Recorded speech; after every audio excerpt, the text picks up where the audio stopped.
Halo, selamat sore Mbak. Maaf ya nih ganggu waktunya Mbak. Saya ingin melakukan interview kepada Mbak. Kalau boleh tahu namanya Mbak siapa? Nama saya Cika. Oke, kalau boleh tahu berdomisili di mana ya Mbak? Alamat rumahnya? Alamat rumah saya ada di Yadipala, Cilacap, Jawa Tengah. Oke. Berarti kita sama-sama dari Cilacap ya Mbak. Saya izin mempertanyakan beberapa pertanyaan terkait dengan permasalahan yang ada di Cilacap. Kan Mbak tahu sendiri kalau Cilacap itu permukimannya itu kumuh atau biasa disebut dengan kotor gitu kan. Nah, di sana juga ada beberapa kasus yang sempat booming kan di Cilacap, yaitu kasus TBC. Nah, saya ingin menanyakan tentang permasalahan TBC itu Mbak. Nah, untuk pertanyaan yang pertama, untuk lingkungan di tempat tinggal Mbak gimana ya Mbak untuk kasus TBC?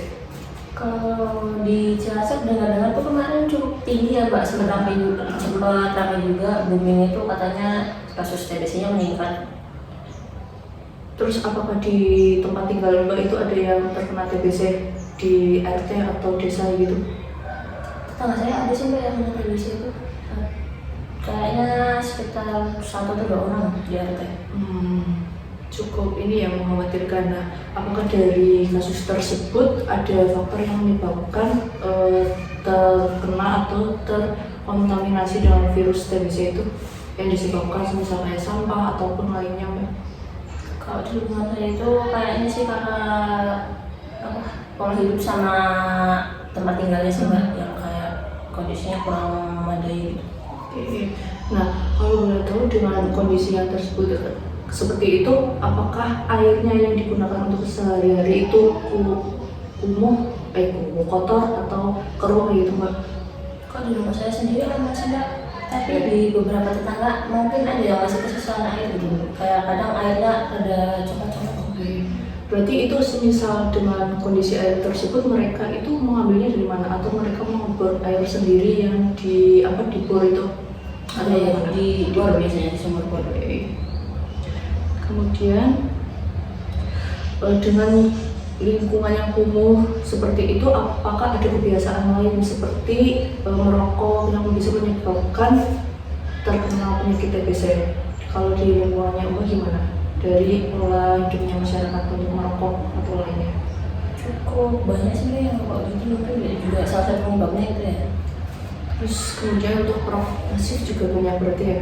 Ya, banyak. Nah, dengan kasus TBC seperti itu, apakah dari pemerintah sudah memberikan sosialisasi terkait dengan TBC Mbak? Sosialisasi udah cukup banyak sih Mbak, sering dulu kayak biasanya dari desa juga ada, dari puskesmas. Nah, apakah pemerintah sudah memberikan pencegahan agar terhindar dari TBC?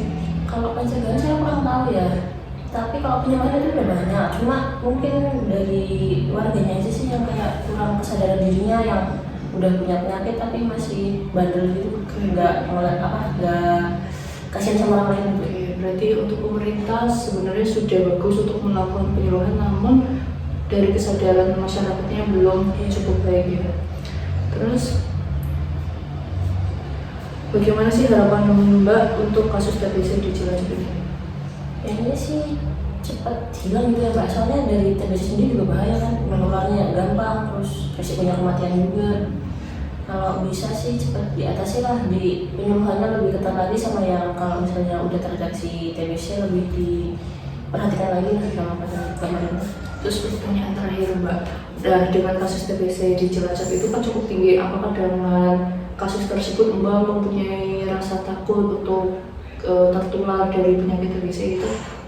Kalau dibilang takut ya takut ya Mbak, cuma apa ya dari kitanya sendiri aja sih, cara jaga hidupnya, cara pola hidupnya, cara jaga diri kalau lagi di luar ruangan, lagi di daerah umum kayak misalnya di warung-warung ya, dijaga lagi lah kebersihannya.